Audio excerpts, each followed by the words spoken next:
gorgeous smiley faces. Good news. We've had a few people have kid drops with school and they were asking for the recording, and we are recording. And it's nice to have you all here today. I've got Don Baarns, and pretty much no introduction is needed because every single person in the business knows about Don. I'll tell you, I had a consultation with Don. Just a quick intro, Don, and then I'm going to hand the floor to you. I had a consultation with you, and the reason I did, only reason we didn't go any further is because I was like married to my Pro Tools, and I'm a stubborn cow at best. But I was online struggling with knowing how to do my setup, and I had a helpful friend. There's always a helpful IT guy that's your friend. And basically I said, but I've done this. I've crossed all the boxes. I've got a standalone booth. I've got this. He goes, no. He goes, you're not going to have good enough sound unless your booth is hanging from the ceiling in the middle of, and I was like, right. I got on the phone with you and you asked me what my setup was first. And you didn't jump right in with, you have to kick your entire family out of the house, have your boot. You weren't unrealistic.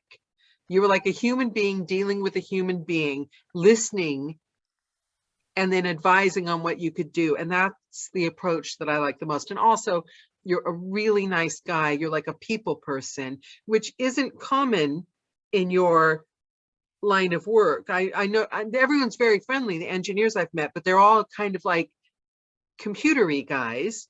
Yep. How did you start doing what you do, Don? What was your background? Well, so my wife, who actually is on it, so she's going to audit this and go, Hi, Lisa. she's got her camera. Anyway, she's trying to be unobtrusive there, but you have your name down there, dear.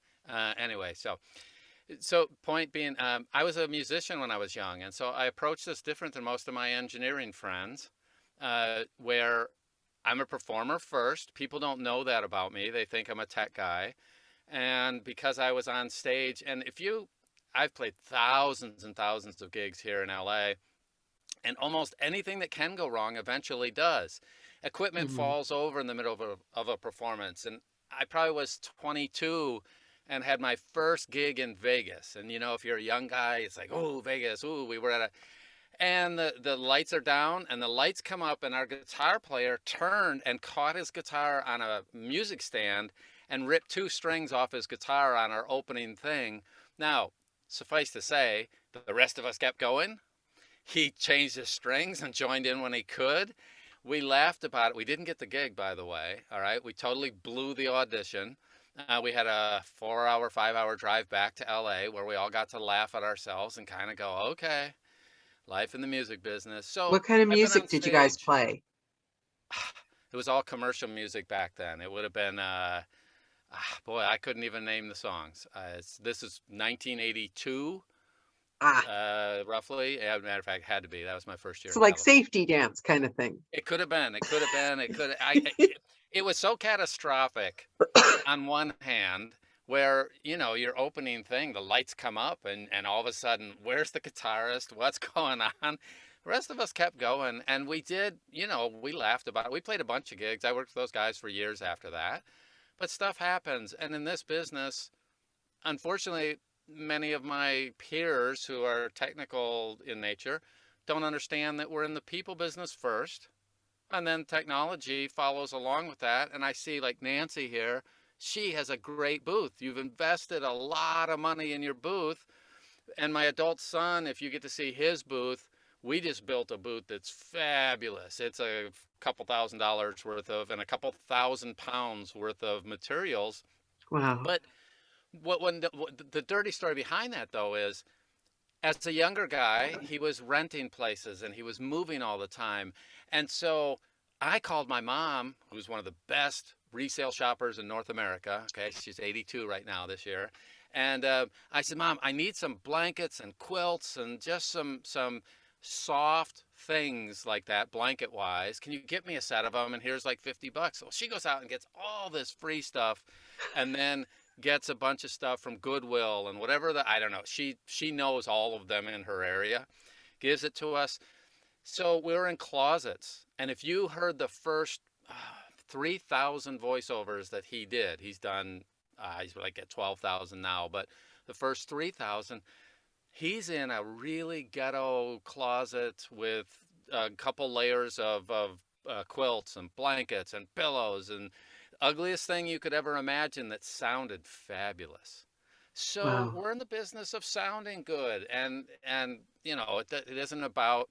First off, hats off to Nancy, who's the only booth I can see here, for investing in that, and that's super cool. And it's just, and if you see my son's booth today, you'll see heavy, heavy, heavy investment in booth, and so he can record 24/7. Even if someone's showering in the same, they're fine.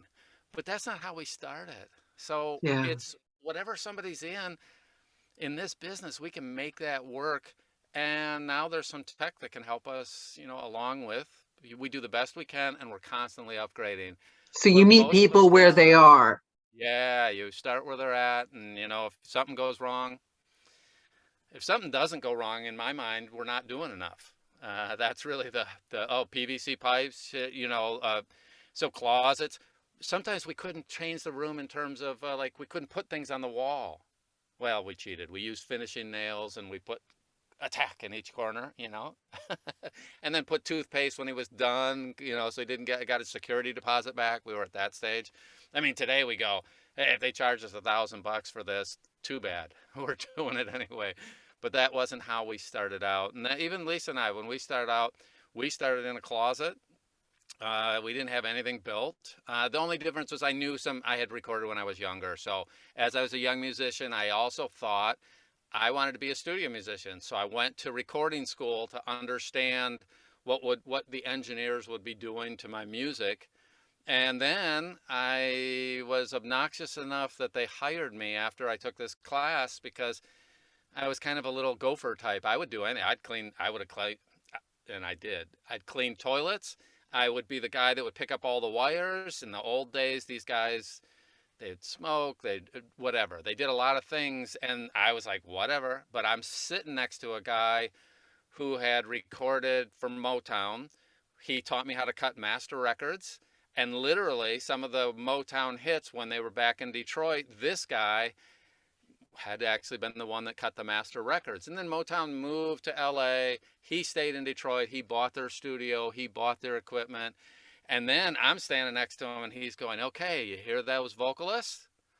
And he said this one line to me that I still remember today. And he said, you know, if you're listening to 3 or 4 vocalists, they all start the same, like at the same point. Hmm. The good ones, the good backup vocalists also end at the same point. And I remember kind of going, I don't understand what he's saying. I mean, I heard his words. Hmm. But then as you start listening over time to music, then you hear certain things. And these guys would say things. It was all guys back at that time. They would say things to me and I'd go, I'm a young kid. I'm 17, 18. I'm like, yes, oh yeah, I hear that. Well, some of it was 10 years later that I realized, that's what he was talking about. And was able to then internalize something or find it in the music, find it in something, and they got me We do thinking that about, with the narration. And you know what? You've just made something really clear, because your approach, where you meet people where they are and help them understand what their situation is at the moment and make it as top as possible where they are at the moment, they're then learning to listen and try to achieve, and they're part of the process, rather than just looking at them and saying, nope, you have to have all this stuff, which they don't have. And then they're not part of the process, and they're not improving what they're doing right now, and they're not developing the ear for what needs to grow and change to get to where they're going to be yep, in a year, 6 months, when they can eventually get. I remember the first time I got like the proper setup and I could hear the difference in the sound. If I hadn't been trying in the beginning, right. I would have been used to bad audio. Then that is what people assume about people joining during Corona, sitting in a closet with a USB stick. Yeah, that, that is bad. But if you're in there trying, there are ways to make it work. The dirty secret. I used to, so I'm a drummer, okay, and my instructor had been a Motown session player. and he had gone to Juilliard, so he was highly technical, but he could play a really short. He seemed old to me, by the way. I mean, I was 15, Was 17, he and like the whole 30? young. He was probably 40. Okay, I mean, he's past now. I know. I'm 60, so it's like okay, he was a young guy, but for me, he seemed like an old guy. But the thing is that he was constantly challenging me to grow, and I knew a lot. I had a lot of intellectual knowledge, and sometimes I'd run into a young drummer who was terrible technically, but didn't know he was bad.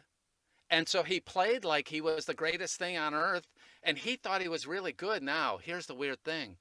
A few of those people later filled in some technical details, but they thought they were so good, they went out and they performed a lot. And they performed as if they were all that, not in an egotistical way. I mean, they were actually ignorant. They didn't know how bad they were. I was around this Do you Motown think guy. that I knew how bad confidence, I was. do you think that confidence got them somewhere, It even did. with the, It did. yeah. What it did was it made guys like me who I was around someone real schooled, so I would know that's terrible. That guy doesn't even know how bad he is. And that was okay because there is this magic in this business that the tech stuff's very important. And I sit here and talk all day about tech stuff. But the performance and the experience performing and the amount of time somebody spends on mic is can just pass up all that tech, and you can backfill the tech later. So Now, like fake it till you make it, and then, but yeah, that's not you going to have to be make you a careful. It's not long-term success, is it? right. It's not going to be a long term. It can get you to a certain point, and there's a cost to that on one hand. So first off, there's no one path. I've seen people succeed being terrible technical in the beginning, being terrible performers in the beginning. If you get all the tech stuff in place and your performance is horrible, it doesn't matter. It's like, hey, I'm going to go. I live here in California, so we could go snow skiing, which I never do. I grew up in Michigan where I could have done it, and I don't do it here either. I didn't as a drummer because I didn't want to hurt myself. And if you bust any limb or just get sprains, so I never skied. It's never snow skied. But what I could do today is I can afford to go buy a really good looking snowsuit and some skis that are expensive, and I could go out there at the top of the mountain. I can look like $1,000,000, like I'm a race car driver, right, going down the hill, and yet I can go about 3 feet and fall over. Now, that doesn't, having all that great gear doesn't make me a great skier. And we all have seen some kid that's on some little piece of wood that probably shouldn't be on, and yet he's learning. And as long as he doesn't kill himself in the beginning, he's okay. And then, of course, over time, when you combine excellent equipment with excellent technique and you put them all together, then that person can really have a great time skiing. And it's the same in this business. You have two paths that are going to run in parallel. And yeah, you can be weak on one of them for a while, but they both do over time. It's not an or. No one has to be bad technically and great performer. You can be both. And the tech stuff, really, it's a few months worth of work to get that stuff together that'll last you years. I mean, it Yeah. isn't some mystery that we have to spend, 4 years. Now, performance, I'm of the mindset, just coming from my background, that we never arrive as a performer. And I, I mumble too much. My wife will tell you that. My son, he said, best I can quote him, Dad, it's okay if you slow down when you have words that have more than one syllable. Okay. So he has acknowledged. And the funny thing is, I don't know about you, I don't hear it while I'm talking. What happens though is I edit enough of my own stuff out from video and things that I've done that I go, oh, that's what they're talking about. And that's another thing that everybody in this group can do. And that's that at first, a lot of us outsource our editing. And that's cool. That's an awesome thing to do. But there is some magic when you hear yourself, and I hear myself both mispronounce and then run things together in a way that I'm embarrassed about. On one hand, it's like, oh, Yeah. there's no punch and roll on that video. I There's want a to lot go of, back. there's a lot you can learn doing that. And I mean, I think if you narrate long enough, you do hear it yourself. You know your Yes, tendencies. I have a yes. tendency to play to the back row. I'm from an Ah, Italian family. If you don't scream, you're not heard. So I have to always keep that in check. I mean, I know that the advice is remember you're having an intimate conversation. An intimate conversation in my family was like this. Yeah. Yeah. Well, we all have those. So here's the funny thing. I know you're special, but in this way, you're not. You have your own Yep. one thing that you have to work on, Yeah. and mine will be Everyone's got different. their thing. Yep. Everybody has it. And I almost said everybody's got it. And did you hear me switch it to everybody has it? I Yeah. didn't. I said got it, and I cut off the on ing. I cut it. Smoking. I would say smoking all day long instead of smoking. There's 100 words like that that I realize. I was never taught well, and I probably was taught. I never paid attention. I just didn't Yeah. think it. And some of that works great. So Lisa will get some voiceovers that are dumb guy, smart girl, and I'm typecast, but I do those really, really well. The dumb guy, man on the street type idiot, where the female, now it's not politically correct to have a script where the guy is the authority and the female is being talked down to. But it works perfectly the other way right now, where she can talk down to me in the script, and it's like, cool. Wow. Well, nurse, what do you think about why am I such an idiot about building my website? And she'd say, well, doctor, if you just paid attention, then you would go here. And I'm like, okay, cool. Every once in a while, she'll get me a character voice. And then she stopped doing this because she learned a long time ago that Don can't maintain a character voice for more than about a sentence and a half. And I'm back to bad English and that kind of thing. But So the fact, I don't. but the fact that you're even interested in that aspect of it gives you an understanding when you, what do you think with all the, because you've dealt with hundreds, I mean, hundreds at this point. It's in the thousands, but yes, go What ahead. do, what's the most common thing that people have problems with? And also, once you've taught them, have problems retaining and getting their head around? I do think most people underestimate the amount of repetition it takes to get good at almost everything in life. Repetition is the mother of all learning. There's a hard thing being an adult that I don't want to look stupid, and I don't want to look stupid either. I mean, we're all a little bit like that, most of us. I'm probably better at looking stupid than most people that I'll ever run into. I took jazz classes as a 40-year-old who had never danced in his life. And when I walked in, the look on their face was kind of like, oh, sir, the senior fitness class is down the hall.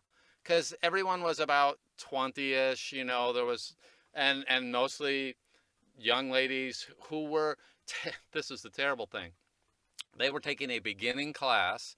I look at the schedule, it says beginning. Well, their definition of beginning was, yeah, I've only done this 2 to 4 years. I don't even know the words they're talking about, plie and whatever. I went in and I stayed and did this same class because I'm here in LA, so they have some really good places. And I went for multiple years, twice a week, 3 times a week.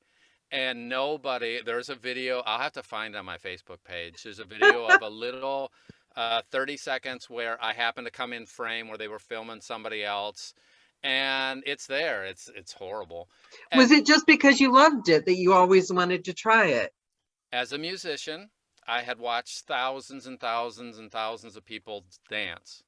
And many of them, I looked at them and thought, that guy is not coordinated. That guy is not athletic. That guy does not know the music. And yet I couldn't do it because I had watched it as a young adult and a young man. And I never, and you have to do it. You have to do it. Yeah. And I And learned there's like something a in the muscle class. memory, isn't there? That It like if is. you There's don't have a memory. memory and refinement and be looking. And for all the people who have taken a jazz class, there's this thing that's just the most embarrassing. They do this thing called across the floor, where essentially 2 people at a time do something for 8 bars, and then the next 2 people go, and the next 2 people go, and the instructor sets it up, and everybody in the class does the same thing. It's a little bit exposed, to put it mildly. And I spent 3 months watching it to try to figure out, and then took private lessons with the instructor so that I could do what all these other people already knew and could do. And nobody ever was like, oh man, this guy's good. This guy, let's low. But over time, I did earn the respect of the people in the class where they go, Well, based on where he started, he's amazing. Not that I was good, but just based on the fact that when you come from, so here's the in this business, there are a lot of people that aren't great at this today. But there are a lot of people that, if they're persistent and they're around 2 years from now and they have a mindset of constant improvement, I could only improve so fast in those dance classes, nothing like everybody else. But I worried mostly about me. I was embarrassed many, many times, but I've just pushed through that and I kept going. And there's a bunch of people in this business right now. Unfortunately, we'll have some people drop out. And there's some people out there who, if we took a poll, they'd vote Don least likely to succeed. Everybody in my class would have voted me. He's the most likely guy to be gone in 2 weeks. I'm sure that would have been the answer. And in this business, many of us will look at somebody and prejudge because we don't know that they're the persistent type that also has their head straight about, I'm going to constantly refine because there is competition. You know what? You are right there. That is, and I got to give myself a little credit here. That is the cup of Joe. Yes, I know that there's like 450 people in it. And Yep. yes, a lot of them just started narrating when Corona hit. And a Yep. lot of them did it because they wanted extra cash. And Yep. I have never once looked at any one of those people and thought, you're rubbish. You're not as good as anyone else. You're not going to last, because it's none of my business. And I'm going to judge by, are you willing to learn? Are you happy to learn? And are you Yep. willing to hang on? Because if you're not, then that'll take care of itself. But for right now, you're here, and I owe you as much respect as I wish people had shown me, and a lot of people did 5 years Yeah. ago. Yeah. Never Yeah. assume someone doesn't have what it takes. But yeah, well, those young drummers that I mentioned, Yeah. there were a couple of them that turned out to be fabulous. And I have one gentleman who started off as one of my students and passed me when I got into my about 30 years. Because there was a point where my family got large, I got 5 kids, and I went and did some other things for a while. And so people who kept going, they passed me. Yeah, you And they don't know. I deserve mean, you to. don't know where they could end up. I mean, Correct. one of these people Correct. in their closet with a USB stick could Correct. be hiring me in 10 years. Absolutely, absolutely. You And know, also, now, I mean, I'm gonna show. I happen to have this out for something I was doing earlier, but there's this book by this guy called Don Green, PhD, and this oh, is a that book. looks good. It is awesome. He also has one called Performance Success, but his background, and I've been reading these kind of things for decades. Is it an Where audiobook? no, but you guys cannot take it because I'm trying to get a hold of him to do it. Not that I Tell him deserve to. hurry. I know. But here's his point. He was an Olympic diving coach at one point in his career. And so divers have a second and a half, and they practice about 8 years. If you get to the Olympics, you practice at least 8 years of doing your dives before you can even make the team type thing. So they have a second and a half to do their performance, and then they have 10 dives in the Olympics. Can you imagine all of us? We're working for 8 years, and then we get roughly 15 seconds of full performance for the whole world to judge us. And if you don't come in the top 3, what do you get out of going to the Olympics? I mean, I, hey, I came in 6th place. I love that kind of thing. Okay, now wait. Why haven't you gotten hold of him? Get a hold of him. He's the only reason. I just have 400 other things going on, and I know where he is. He's here in LA or in San Diego, and I am. It's one of those things that just time-wise to go do a whole book is a hard one for me. But Lisa will help you, seriously, she because would. you've got a She built-in would. audience. I love that kind of thing. And they're doing really, really well on Audible right now. And you've got a perfect voice for it. Well, thank you. So I don't, mumble, but anyway, I'm also working on all sorts of educational materials. We've been going crazy with the education stuff and helping other people building courseware for people to get them started and not have to talk to me and have it be less expensive. tell me how you work again, and how you walk through it with people, what you do, and what options there are for people to work with you. Well, it started. So see, luckily I have adult children, And so they're willing to tell me what to do in a nice, well, sometimes not a nice way, but but I have my oldest gentleman is in his mid 30s and very frank with me now. We're at that point where we're peers on a bunch of things as opposed to, and he'll just say, "Hey, Dad, that doesn't make any sense," and that's good. And he'll do it in a loving way overall, but sometimes he's just brutally honest with me. So he said about 2.5 years ago, "Hey, you're being hyper successful doing all these private sessions," and I had done over 1,000 different people and thousands Wow. of sessions. And he said, "We need to put this on video." So we took the same thing I was doing live, interactive, and we put it on video.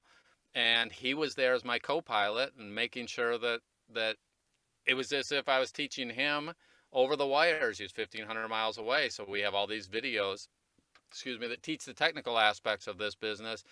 And then throughout it, I can't help to get off track here and there and talk about business related things and, running the business of voiceover as well, since I've been watching that for years. And he's done so many thousands and, he's hyper accomplished in this business. So people can work with me. I do one-on-ones all the time, every single day. And you work both voiceover and audiobooks, huh?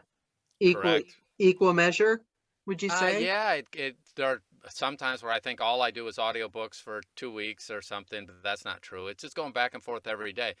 Because between my wife and my son and myself, I think we've done 70 audiobooks. And then voiceover wise, Donnie's done 12, 13,000 voiceovers, and Lisa's done Wow. 6,000 voiceovers plus. She's got drive time radio here in LA where I was in an auto zone and they had the little boombox playing there for the employees. And I hear my wife come on and I think, "Hey, that she recorded it. I produced it. I put all the music in.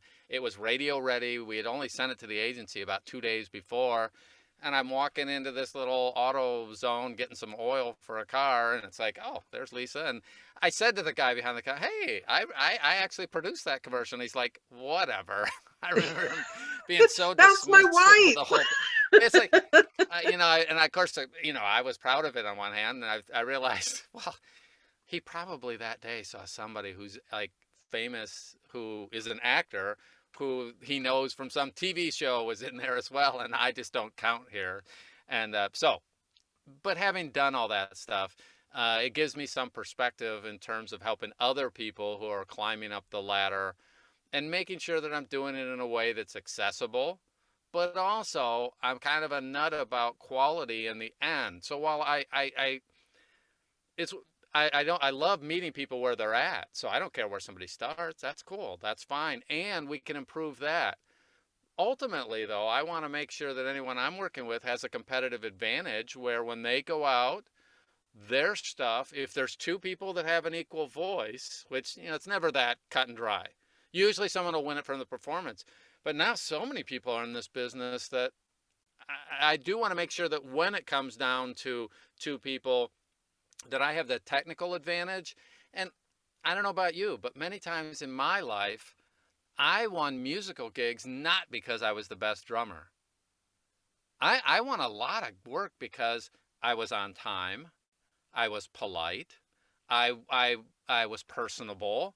I would talk to the guests that were there, hey, and I wasn't their friend, but on breaks, I would go out and talk to the audience and say hello and how are you doing? Because they love interacting with other people, especially the people that are on stage. And so if I was working at a club, I would get to know the regulars that were there and learn their first name and do all that kind of stuff. But so what am I doing? I'm not doing anything special. What I'm doing is I'm taking advantage of anything I can to stand out from all the other drummers that were there. And in this business, there's a lot of people that could take a job. And I want to get my share, but I want to win on the little things that have to do with people and then add tech and then ultimately be excellent at the voicing. Now, that's not my strength, but I do have a hyper performance background. So I understand it's like a parallel path where while I am not in my family, I am the absolute undisputed loser in terms of actual voice production. All right. My wife and my son smoke me. So I'm always around these people that are so good. It's like, I hear it. Okay. I see It's like what, you're a mere human living like like Yeah, yeah. Hercules. Right.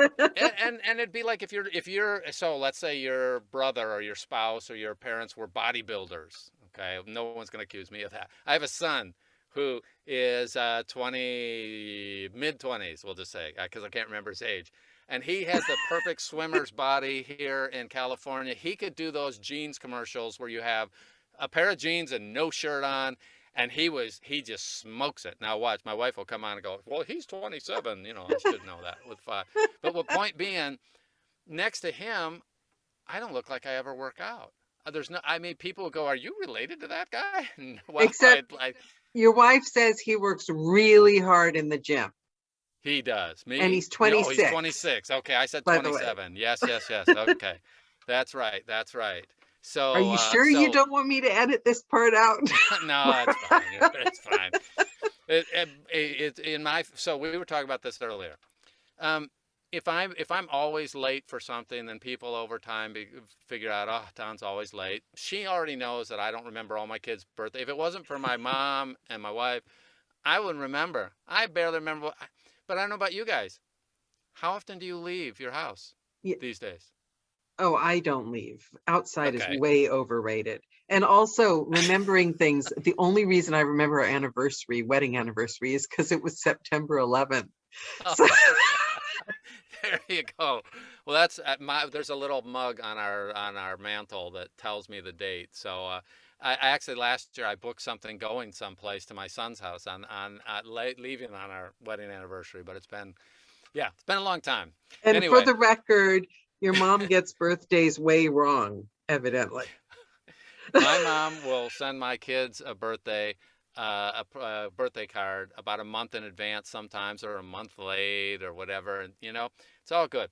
So hopefully, what people do, and what we all are doing most of the time, is we're majoring on the major things and minoring on the minor things, and not letting the little silly things that are less important matter. What I do see is that my adult son, he's just hyper disciplined about his workout. He's hyper disciplined about his diet. And I don't do the same thing. Could I be? We have similar genetics, but he just worked it. And he passed me, as all our kids will do. That's only one area. He's smarter than I am. He does some cool things.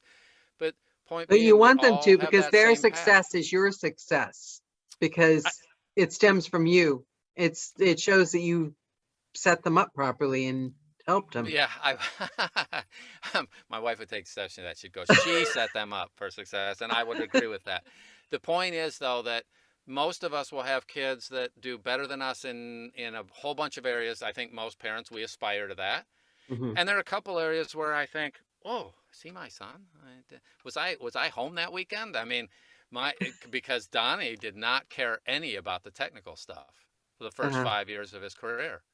He just didn't care. Matter of fact, he just called me. Hey, I got to do something for Major League Baseball. Can you set this up for me? So I need to be able to feed the Major League Baseball site and then I want to record it on my laptop at the same time. Can you set that up for me? Sure, whatever.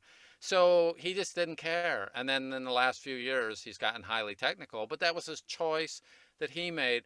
And I don't know about you guys, but my kids have all passed me in 20 areas. They're all adults now. So they all have their little area where they've passed me. And I'm like, cool.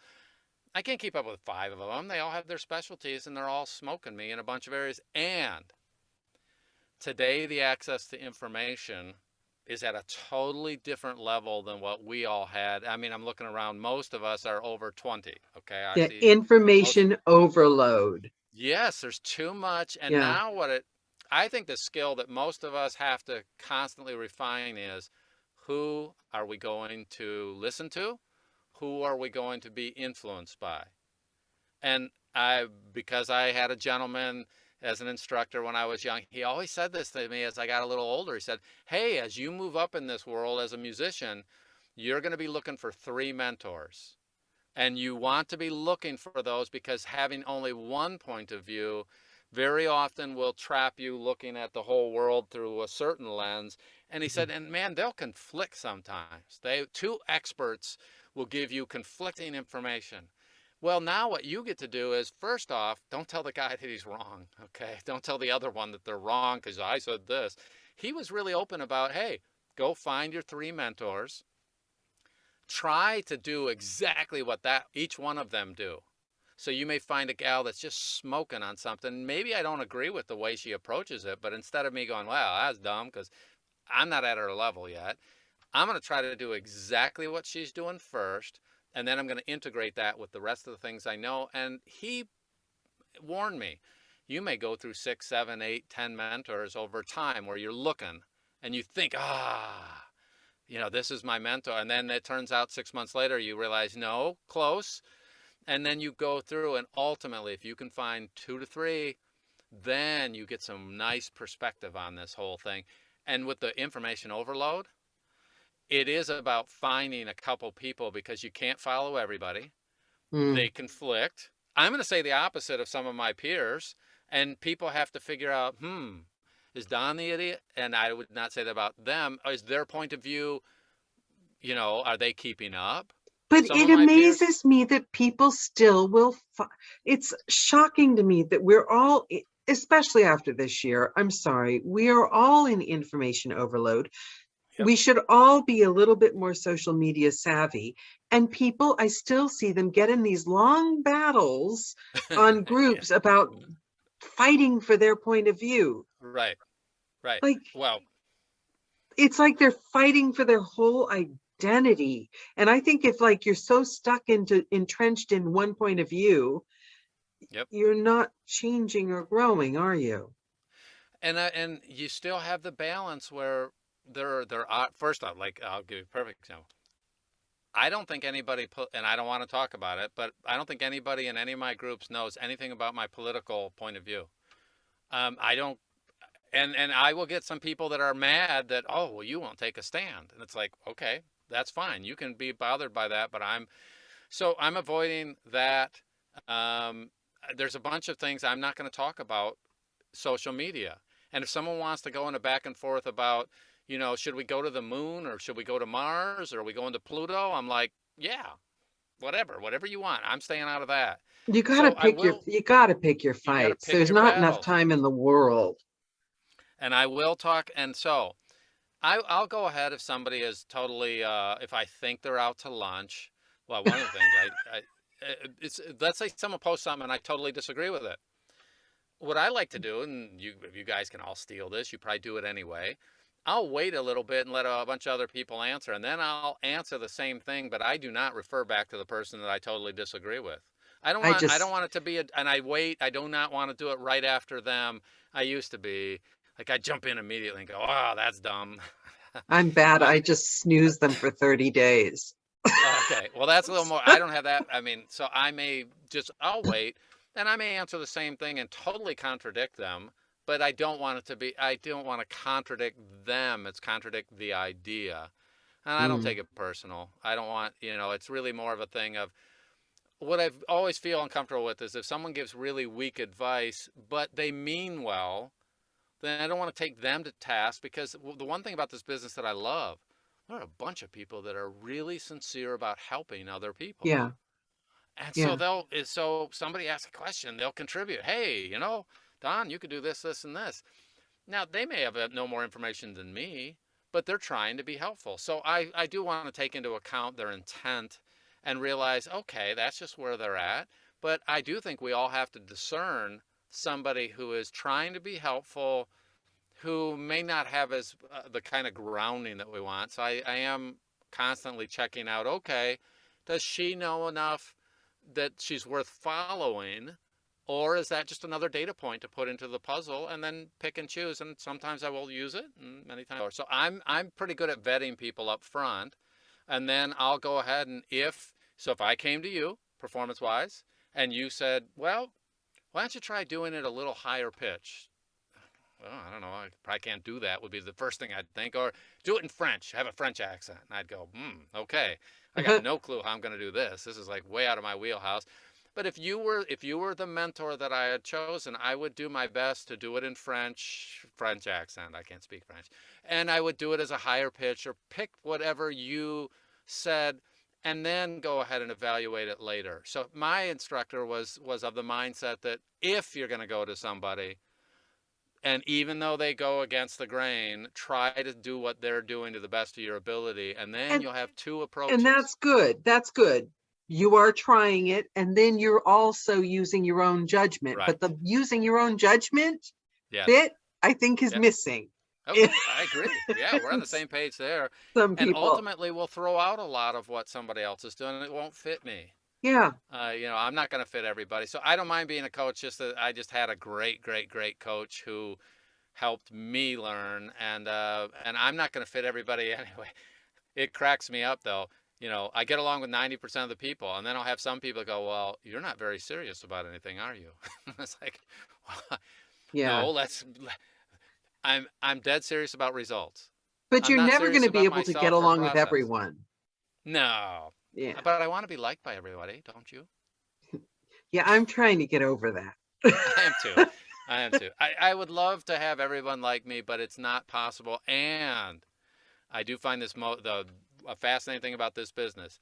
Everybody's nice to you until you become one of the top tier, and then you have a bunch of people that you're competing with, and they're going to be, I don't want to say they're not going to be nice to you, but they're not going to be as forgiving. If somebody's new, everybody's like, "Oh, Don will never make it. I can give him anything. He's like a loser, he's gonna drop out anyway." So they'll help me in the beginning.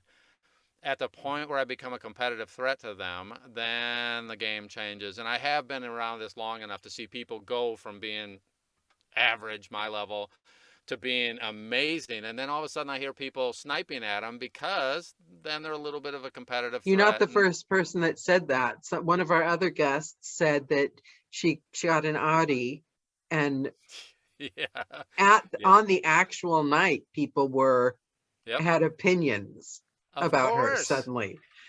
Who does Don think he is? Would be the answer that a lot of people will say as, you know, perfect example. 3 years ago, I never would have done the little expert ears thing. Now, I've been ear trained my whole life. I mean, my whole adult life. I've been working on listening to things thousands and thousands and thousands of hours, But and to it's hear not even things. an opinion. It's a fact at this point. You've But here's the created funny the thing. product that proves the point But but over and but over. but you always will get some incoming when you go ahead and stake a claim to anything, and that's just I got to put on my big boy pants and go, hey, I'm going to offend somebody here or there. So for everybody, we're all, as we grow, you're going to have a couple critics. And in my mind, it was the same as a musician. You get to be a better drummer, a better musician, and you have some critics. If you're a better voiceover actor, you're going to have some critics. If you win an Audie, then all of a sudden you're going to have a bunch of people going, gee, I should have won that Audie. I mean, and sometimes it is political, or there's political components to it. Here's the funny thing. Anybody can play those political aspects of this business just like every other business, and they're there. I don't understand people not expecting them to be in this business when they're in every other business in life. So why is this any different just because we sit in our own room and don't talk to anybody most of the day? Well, human beings, there was an article the other day, I found it really interesting, because we used to have it in my old corporate company. I won't say names because I hate them so much. But it was company ranking. Oh And you yeah. had to go in, and there were only so many numbers, and it determined how much of a bonus someone would get. And there had to be someone at the very bottom of the pile and had to Right. be someone at the very top. In the first few years, I was new, so honeymoon syndrome. So I kind of pushed everyone to the middle. Right. And then outside pressures, people had their favorites, and they Right. wanted there to be a loser so that there could be a winner. And I Right. posted that, and somebody said, well, people are competitive by nature. And personally, I think that's a learned behavior, because the famous thing with I think Leo Biscaglia talked about this. He said that there were kids, and they were playing a baseball game or something, or they were playing some football game. It was a lovely story because basically they were all running, and there was like a big prize at the end, and one of them fell, and they all went back and got their friend and pulled their friend to the finish line. Yep. And I read that when I was really young, and I always remember it because that, I think, is our nature. Yeah. Is because why would you want to win if your best friend is miserable? But we learn to be competitive because jerk companies like the one I won't say the name of set you up, because Yeah. having people scrambling at each other is better for the economy.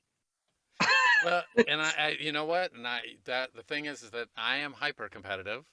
But the reality is, I'm willing to go ahead and push everybody else to be at the same level and force me to do more. I don't But see, mind the if you're helping competition. others be up there with you, then are you really competing against them? Or are you competing Well, against yourself?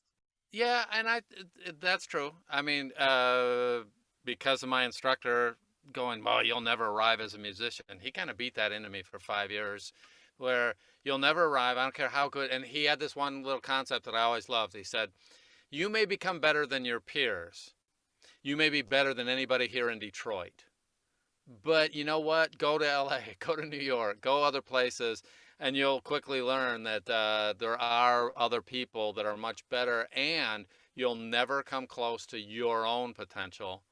I don't care if you do this in the next 40 years, you'll just never pass yourself. And if you only compete against your Mhm. peers, you're destined to lose in a sense because maybe you're not against a peer group. In Detroit, I thought as a young guy, I thought I was a great drummer.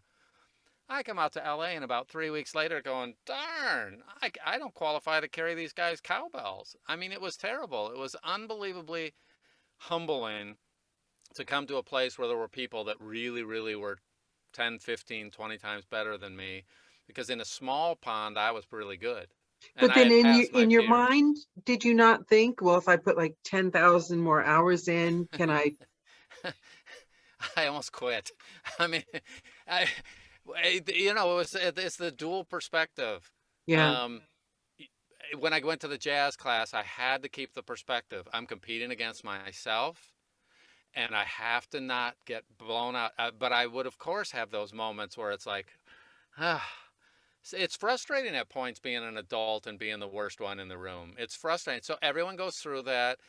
Some of us over time learn to push through more of it, but that is a learned thing, and it is not fun at moments. And some people have a higher tolerance for short-term discomfort. And somebody kind of said, I probably in one of these books that I read where they said, if you want to be a great performer, you have to suck at being a performer.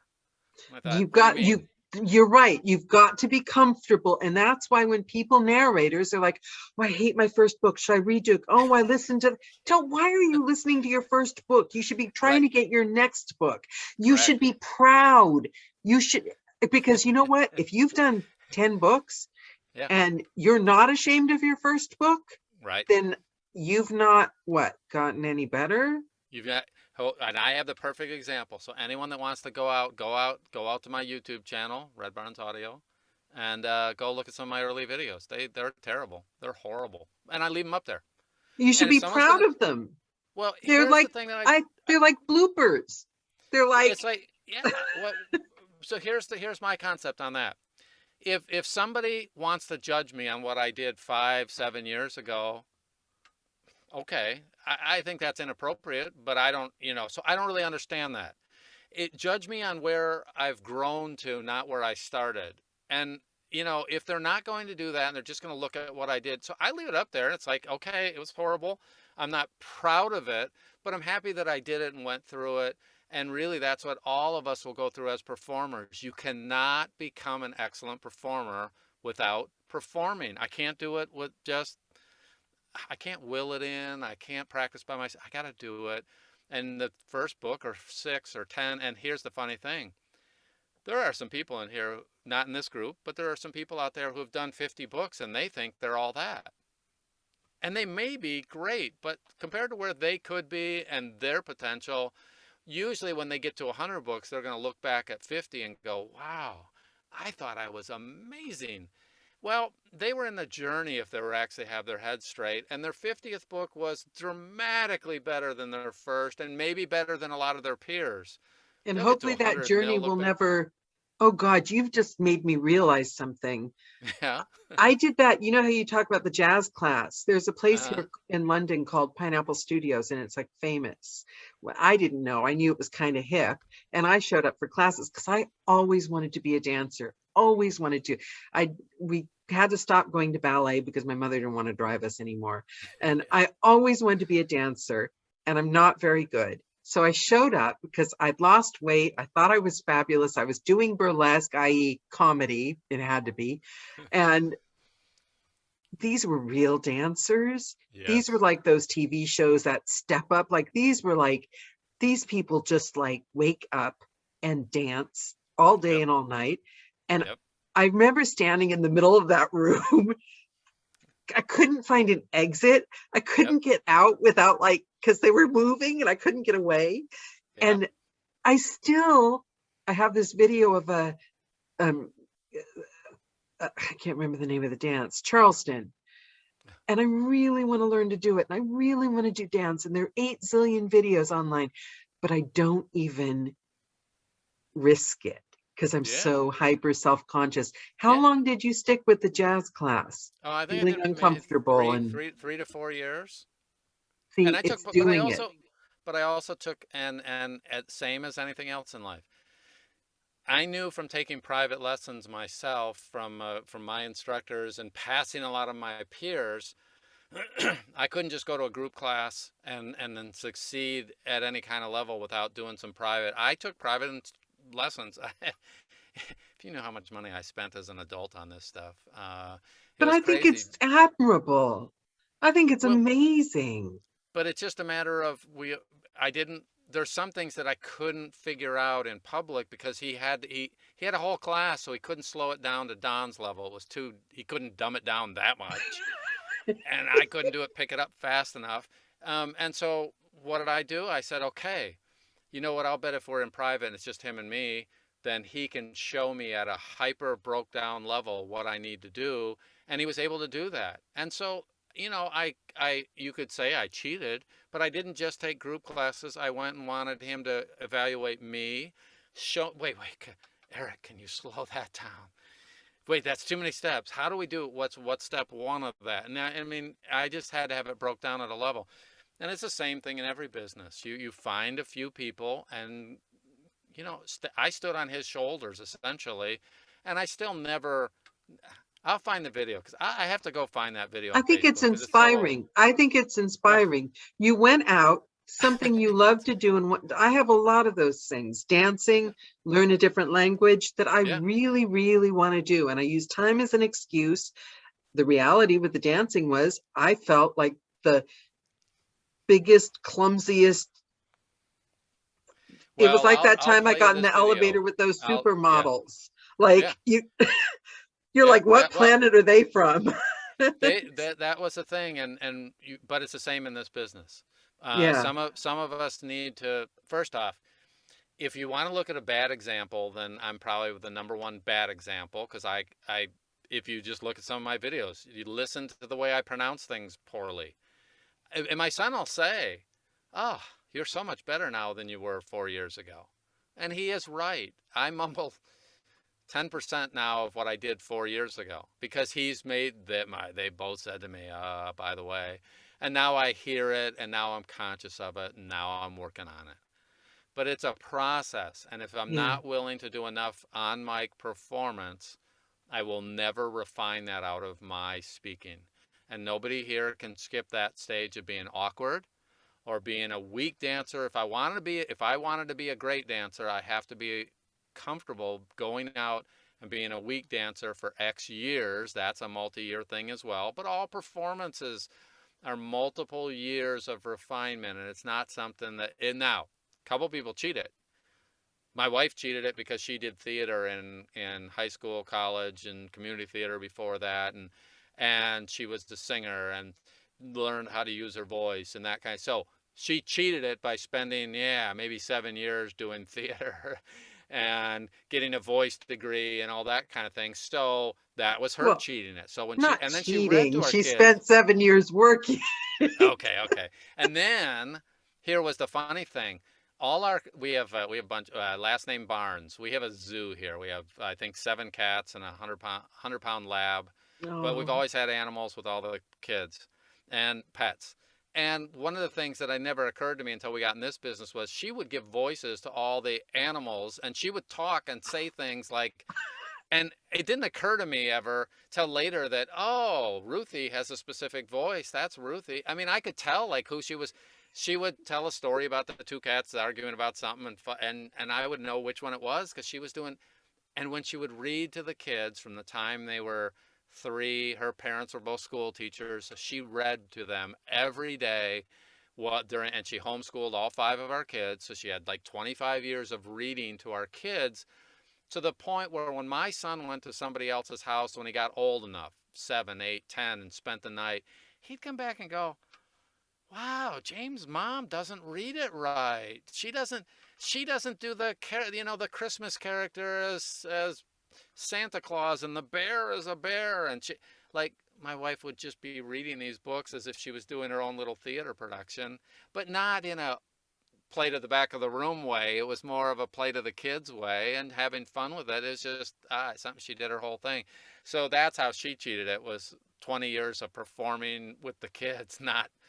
And we all can do the same thing, but if we haven't done that up till now and you're just starting to narrate, I'm not going to narrate expressively right now at my level, to the point where I've sat next to her. We've said some lines back and forth.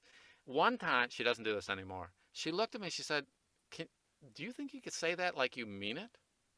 And I was kind of like, whoa, hey, hey, hey, hey. I almost walked out of the room. I was really offended by that because, and then I listened to the tape back later and said, now I hear what she means. Like, I didn't understand how big you have to play things to have them come out in audio and sound normal and mhm. sound dynamic.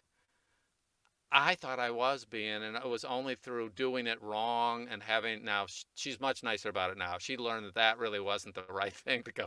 But Anyway, time, but you're talking about hours spent on the floor doing the work. correct. I mean, and I believe, because I know a lot of narrators that Hmm. worried that they might not have had the acting background or this background. So my answer to that is, I think it's a combination of genetics. It's a combination of all your life experiences Yep. and or training. I'm not going to lie, Sure. having an acting background, my whole life gives Yeah. me an advantage. Absolutely. My attention span of a fly kind of takes away part of that advantage.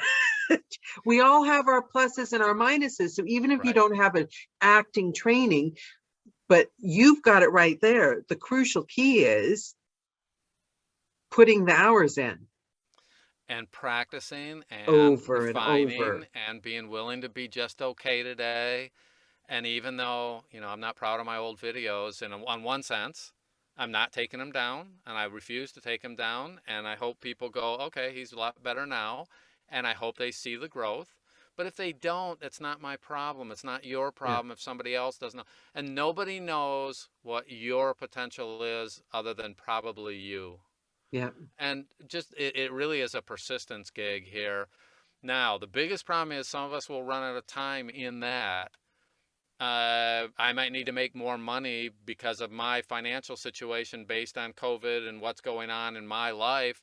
And that's what happened to me as a young musician with some medical things going on where I needed to make a lot more money than I was making as a musician. And so I pursued some other things to make sure and there will be people in this business that will step out of it, maybe short term, because they need to earn more than they can earn to begin with. But if you keep practicing it, that'll come around in another, certain amount of time. Yeah. And if you're listening to the right people, if you're studying with the right people, and really, it all really comes back down to a constant refinement mindset and Because developing that, which will work for you in any business. So yeah, that's the cool the thing. work ethic, but look at a bunch of us, the narrators' faces. Any narrator that's been around for a few years, Yep. when a lot of evidently agents, acting agents, are telling their actors because of COVID, be a narrator. There's money in that. You could make a lot of money sitting from home. It's easy, they said. It'll be fun, they said. You look at a narrator that's been a narrator for a few years, and I'm sorry, but we are laughing our heads off at Yes. your get rich quick scheme. They do not understand. And matter of fact, they've also never had to engineer their own stuff at any level or Yeah. record themselves. And there's a whole secondary thing. Luckily, that's not a big part of it, but it is an important part. For also, most people don't understand that they're going to end up with at least 2 computers over time. They're going to have backup cables for everything. They're going to have an extra interface sitting around. They're going to end up buying more computer gear than they ever dreamed of, because at first I can do it off my laptop, but then the laptop's overheating. The laptop's too slow. I'm now on 3 monitors, not including my 2 Macs. So I have 5 screens. You get obsessed with Mics. cables, you get obsessed with mics, you're freaking out about like sound. You start to like give people dirty looks if they walk within 10 feet of your building. Yes. Looking out the window ready to murder them. What are you doing with a snow blower or a leaf blower? You get out of here. You know, those should be illegal in all of LA, okay? You become, even if people are making noise and you're nowhere near your home, you get annoyed. That is absolutely right. You do not, well, we're building, that was where Donnie went from the closets to where we spent a couple grand on building him a room that could withstand 80% of that. And still we kind of laugh and go, hey, they fly helicopters over this thing and it ain't gonna work. Not, we can't block everything. And over time you just keep investing. But you know what? The great thing about this business is you can start where you're at. Yeah. There is work even for, there will be, you know what? I joke, I think my 100-pound lab could get work, because he's persistent and he's a nice guy. And if we just did enough, somebody would give him some good spots, then he could grow into it. Now it would take him a little more. I'm probably just one baby step above him. I could grow into it too, but there is a persistence thing. And the only thing is, I do see some people will run out of time in terms of, in the beginning, there's not always a big return, and unfortunately, sometimes we need a return, a quick return. You know, I'm not going to go. It's not a quick way to make money. That's the problem. The two hardest things I found about this job are holding on long enough. Yep. And because you have to be able to invest. You can't just go in for free and like, oh, I'll make enough money and pay for it. Sorry. And also your mindset. Yeah. You have to keep your mindset. I've seen some people do really well, who didn't invest at first, but that's like the Justin Bieber path of stardom. He started off on YouTube and did some videos and somehow got a little bit of a following and became, you know, I don't follow his music. I couldn't name one of his songs, okay? But I look at him and I go, okay, he's the exception. He went on YouTube and became a superstar from singing in his closet or whatever he did. I don't even know. And so that unfortunately does tell, unfortunately, a few people will make it who we would all look at and go, wow, they didn't deserve to make it on one hand, but hats off to them because they will. Here's the weird thing. It doesn't take anything away from me that he became a superstar. I mean, hats off to him. You know, well, there's the key. You look at him and you say, hats off to him as well. You don't look at him and say, oh my God, he made it. He must be doing something better. What's wrong with me? And that's where I see so many people go. In their brains, they see the so-and-so won this award. So what's wrong with me? Immediately. Yeah. Because we all care about me. What am I doing right or wrong? So I've got a question. Before that question, I want to interject. Happy birthday, Kat. I don't want to forget. And then, okay, YouTube, 30, 60 years from now, people are going to be watching this video. What final words of wisdom do you have for them that you would like to leave them with? Or even a funny joke? Well, no, because I still will go back to Gene Stewart and my mentor and say, it's a constant improvement mindset. And if you learn it here, you can apply it across whatever else you do. Some people that are in this business won't be here for 5 years from now. But whatever you're doing, find yourself a couple mentors, learn from them, and be sure that you drop back down to the point where you say, my ego can deal with not being great at whatever I'm doing now as long as I constantly improve and don't stop doing that.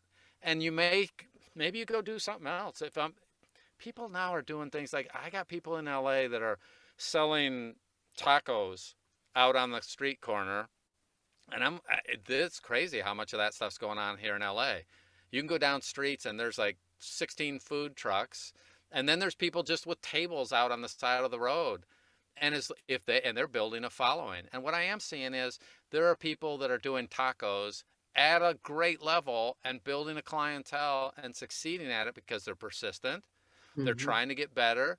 There is competition. They can't go. I mean, it's amazing how many food trucks there are. And yet I still see people succeeding because they're persistent, because they're constantly improving.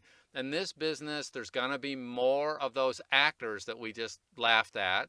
Some of them are going to get their tech act together and then take their skills that they already have. And while it wasn't easy, they do have some skills that they're going to bring to the table if they're persistent too. Some of the Yeah. actors are Oh, no. hyper And persistent. also, and to say that, I'm laughing at the people saying get into it for a quick buck. The ones, Correct. Correct. half of Correct. Joe is made up of actors that if you started it and you love it and you Yep. want to like improve, then you're one of our peeps. Absolutely, absolutely. No, they'll It, they'll smoke it because that's the harder part. The rest of yeah, us who don't have a performance background are going to have to up our game. And sometimes, listen, I can get a job sometimes because I'm the nicer guy in terms of taking care of the clients, being nice to them, helping them succeed more. And sometimes, and short term, I can win some things because I do the other business aspects of it, even if I'm not the best performer. So that means there's a path for other people, even if you are not the superior performer, combined with a bunch of other factors will continue to do well. But yeah. if I'm an idiot all the time and I'm mean to people all the time, nobody cares if I'm the best performer because they can go find 20 other people. Bob here will probably smoke me because he's both nice to people and he's doing a good job and getting better. So just me being good at it, if I were, that's nice. It's good, but People I have to people combine it. remember how you made them feel. Of course. And it's always going to be people first. And many of us, unfortunately, I had my period as a young adult where I just thought if I'm the best drummer in the world, people will want to hire me. I have a friend that smoked me, but he was the best drummer among us. He has his technique and a bunch of other things. He was the absolute best of my peers, but he would go to more parties than the rest of us. He would hang out with people. He was friendlier to people. He had a better social circle than I mean, I look back and I think, oh, that's why he combined it. He He was didn't just say, hey, networking. I'm great and I can now treat people like crap. He was the nicest guy. He's still famous today. I mean, it's amazing. And I realized looking back, he combined. He didn't just say, oh, I'm going to be technically good. He was great. He was great with people. He did all the right social things and he constantly improved. And still to this day, he's still improving. It's crazy. So don't stop improving. Laugh at yourself if you can. I'm the best example of somebody not doing a lot of things well and still, being persistent and improving. Even if I'm not going to be as good as a lot of people, I'm still a lot better than I was a few years ago. And I'll bet most of the people that are here are doing the same thing or they wouldn't be in your group. Do you know what we're going to need to do? Because we're having we've got some voiceover in case for narrators that also want to do voiceover Hmm. as well, crossover. And Yeah. I'm thinking if we can convince Lisa, Yeah. we could have you guys on for one of our power couple calls. Happy to do that. The And you know two what of I you would together. recommend? We'll do it together, and I also recommend that we pull Donnie into it because those two have insights way Is that your beyond son? mine. Yeah, my son. So Yeah, that'd be because great on a for a voiceover day to talk about voiceover and narrators that might want to. yeah, because so here's one of the things that happens for Lisa and I because of having 5 kids and all. Lisa sometimes would rather do 10 voiceovers, which takes her a day, than do an audiobook, and sometimes we'll out earn what an audiobook will earn now, not long term. We've got some royalty shares that have paid us a lot over the years. I've been really impressed with that. But sometimes short term, we'll do some things and I'm just like, this is stupid money for the amount of work we do, but you have to build a foundation and build clients and all that other stuff. But in terms of voicing and things like that, these two are brilliant. And Yeah, see, it's the building the business. I realize I have correct. 2 agents over here, but I realize the building the business is its own. That's the hard part. Yeah. Now I'm So keeping happy to you do that if way that's helpful for past. you guys anytime. And if I can help somebody, you know, I've got my site, vojumpstart.com, and that's really for narrators. I mean, our foundation was narration. That was Mhm. where we started. And then the voiceover for us came secondary. So Oh, we've done really? I both. thought it was the other way around. See, my son was in voiceover doing his sports broadcasting, but he found the audiobooks and said he knew his mom had a theater background and he knew that I had the technical background. So he kind of said, you guys could do this really well. He found the book stuff before we did. He's the one that got us into it. He already been doing sports broadcasting for 3 or 4 years. I don't have that exact timing right. And he's the one that dragged us. So your kids, if you have kids or relatives, and they drag you into all sorts of interesting things over time. I think that's fabulous. Okay, now we're going to be posting Don's website on the YouTube video in the About section. So if you've watched this video and you're interested in contacting Don, that information will be below in the About section. And I am going to chase you and Lisa for a follow-up call at some point. And Fantastic. your son. Looking forward to it. You guys have a Thank you. fantastic day. I appreciate you having me.